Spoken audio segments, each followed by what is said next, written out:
Hi everyone, UGTRB இங்கிலீஷ்க்கான continuous வீடியோஸில் இன்றைக்கி நம்ம பார்க்க போகிற video unit 1 history of English literature. நம்ம சிலபஸில் ஏஜ் ஆஃப் சார்சர்லேருந்து ஸ்டார்ட் ஆகுது. ரெஃபரன்ஸ் புக்ஸாக ஹட்சனோட and outline history of English லிட்ரேச்சரும் ராமச்சந்திர நாயரோட புக்கும் வந்து கொடுத்துருக்காங்க. ஹட்சனோட புக்கில் பிஃபோர் சார்சர் பீரியடும் கொடுத்துருக்காங்க. இது ரொம்ப முக்கியம். இந்த ஃபவுண்டேஷன் பீரியடை தெரிஞ்சுக்கிட்டோம் அப்படின்னா தான் அதர் டாபிக்ஸை நம்மளால் ஈஸியாக அண்டர்ஸ்டாண்ட் பண்ணிக்க முடியும். Before Chaucer period 500 to 1340 AD. இதில் ரெண்டு இம்பார்ட்டன்ட் விஷயத்தை வந்து தெரிஞ்சுக்கணும். நார்மன் கான்க்வெஸ்ட்டுக்கு முன்னாடி ஓல்டு இங்கிலீஷ் இருந்துச்சு, நார்மன் கான்க்வெஸ்ட்டுக்கு அப்புறம் மிடில் இங்கிலீஷ் இருந்துச்சு. இப்போ ஹட்சனோட புக்கில் இருந்து பிஃபோர் சார்சர் பீரியடை லைன் பை லைனாக அனலைஸ் பண்ணலாம். முன்னாடி இருந்த ஹிஸ்டாரியன்ஸ் என்ன சொன்னாங்கன்னா, ஆங்கிலோ சாக்சனும் நார்மன் ஃப்ரெஞ்சும் சேர்ந்து தான் இங்கிலீஷ் ஸ்பீச் வந்து கிரியேட் ஆனுச்சுன்னு சொன்னாங்க. ஆனால் இப்போ இருக்க மாடர்ன் ரைட்டர்ஸ் அதை வந்து அக்செப்ட் பண்ணல. இவங்க என்ன சொல்கிறாங்கன்னா, இங்கிலீஷோட ஃபவுண்டேஷன் ஒரு ஜெர்மானிக் லாங்குவேஜ்னு சொல்கிறாங்க.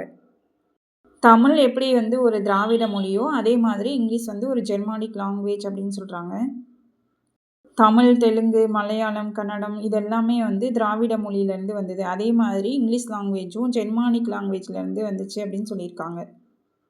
ஜெர்மானிக் லாங்குவேஜிலேருந்து வந்த ஆங்கிலோ சாக்சன் 5th செஞ்சுரியில் இங்கிலாண்டில் இருந்துச்சு. அதுதான் 14th செஞ்சுரியில் இங்கிலீஷாக மாறுனுச்சு.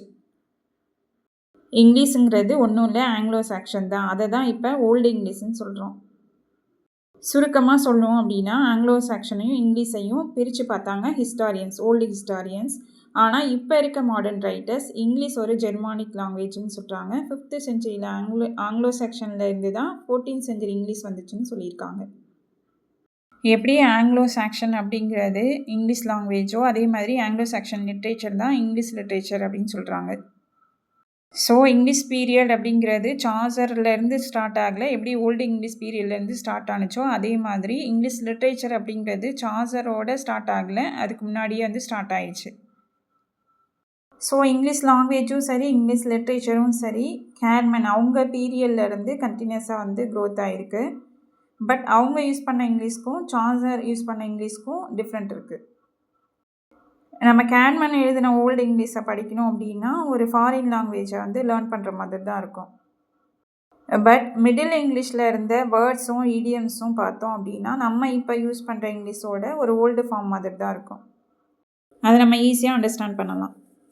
ஸோ இதை ரெண்டையும் நம்ம டிஃப்ரெண்ட்டாக தான் பார்க்கணும். ஓல்டு இங்கிலீஷில் இருக்க இங்கிலீஷ் வந்து ஃபாரின் லாங்குவேஜ் மாதிரி இருக்கும், மிடில் இங்கிலீஷ் நமக்கு அண்டர்ஸ்டாண்ட் பண்ணுற மாதிரி இருக்கும். ஸோ இன் ப்ரீஃப், இங்கிலீஷ் லிட்ரேச்சரோட ஹிஸ்ட்ரி வந்து ஒரு கண்டினியூஸ் தான். இருந்தாலும் சார்சருக்கு முன்னாடி இருந்த லிட்ரேச்சரை வந்து நம்ம படிக்கணும் அப்படின்னா அதை வந்து நம்ம டிஃப்ரெண்ட் ஆங்கிளில் தான் வந்து பார்க்கணும். நார்மன் கான்க்வெஸ்ட்டுக்கு முன்னாடி இங்கிலீஷ் லிட்ரேச்சரில் ஆங்கிலோ சாக்சனோட போம்ஸ்லாம் கொஞ்சம் ப்ரிசர்வ் பண்ணி வச்சுருந்துருக்காங்க. அதில் ரொம்ப இம்பார்ட்டன்ட் பியோவல்ஃப். பியோவல்ஃபோட ஆத்தர் அனானிமஸ், யார் எழுதியிருக்காங்கன்னு யாருக்கும் தெரியாது. பட் இது எப்படி வந்து க்ரியேட் ஆகியிருக்கலாம் அப்படின்னு சொல்லியிருக்காங்கன்னா, இது ஒரு பேலடாக வந்து க்ரியேட் ஆகிருக்கலாம்.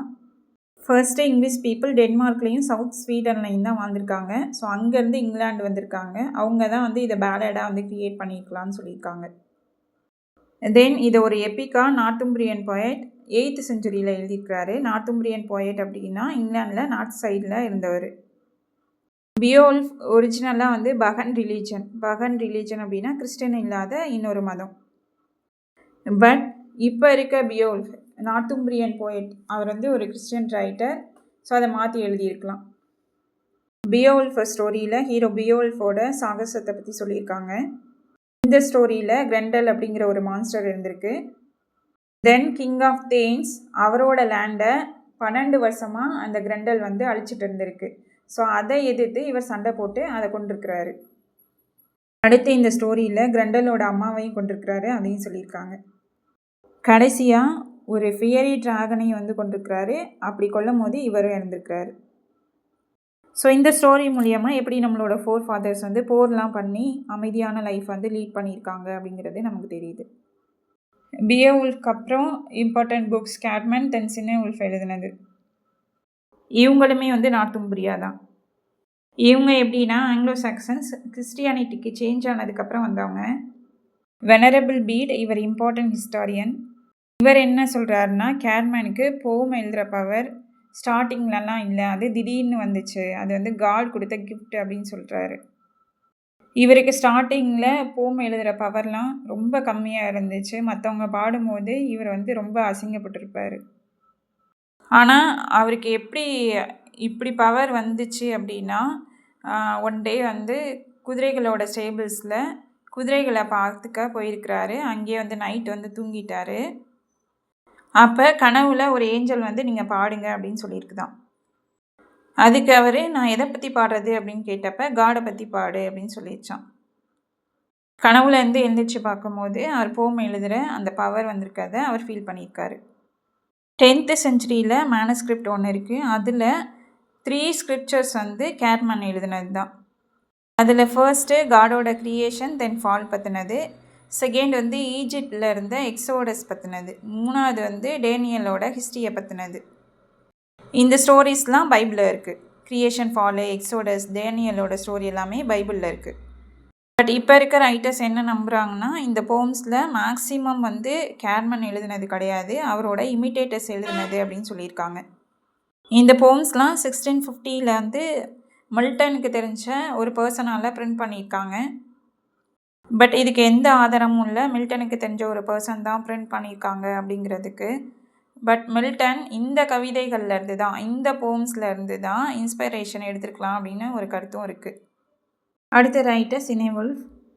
இவர் 720க்கும் 730க்கும் இடையில வந்து பிறந்திருக்கலாம் அப்படிங்கிறத கெஸ் பண்ணுறாங்க. இவரோட போம் வந்து ட்ரீம் ஆஃப் த ரூட். இதில் இருக்க character wandering gleeman, then pleasure seeking person. Wandering gleeman அப்படின்னா பாடிக்கிட்டே போகிற ஒரு ஆர்டிஸ்ட். இந்த போமில் வர கேரக்டர் எப்படியோ அதே மாதிரி தான் வந்து சினேவுல்ஃபும். பட் ஒரு தடவை வந்து கிராஸை பார்த்துருக்காரு, சிலுவையை பார்த்துருக்காரு. அதனால் மனசு மாறி அதுக்கப்புறம் வந்து ரிலீஜியஸ் தீம்ஸ் பற்றி எழுத ஆரம்பிச்சிருக்கிறாரு. அவரோட போமில் கிரைஸ்ட் அப்படிங்கிற ஒரு போம் இருக்குது. அந்த போமில் இன்கார்னேஷன், காட் வந்து எப்படி ஹியூமனாக பிறந்தார், தென் டெசன்ட் இன்டு ஹெல், ஏசு வந்து ஹெல்லுக்கு எப்படி போனார், அசன்சன் எப்படி வந்து பரலோகத்துக்கு போனார், லாஸ்ட் ஜட்ஜ்மெண்ட் அவருக்கு வந்து நியாயமாக என்ன தீர்ப்பு கிடச்சிது, இதெல்லாம் பற்றி அந்த வாக்கு வந்து பேசுது.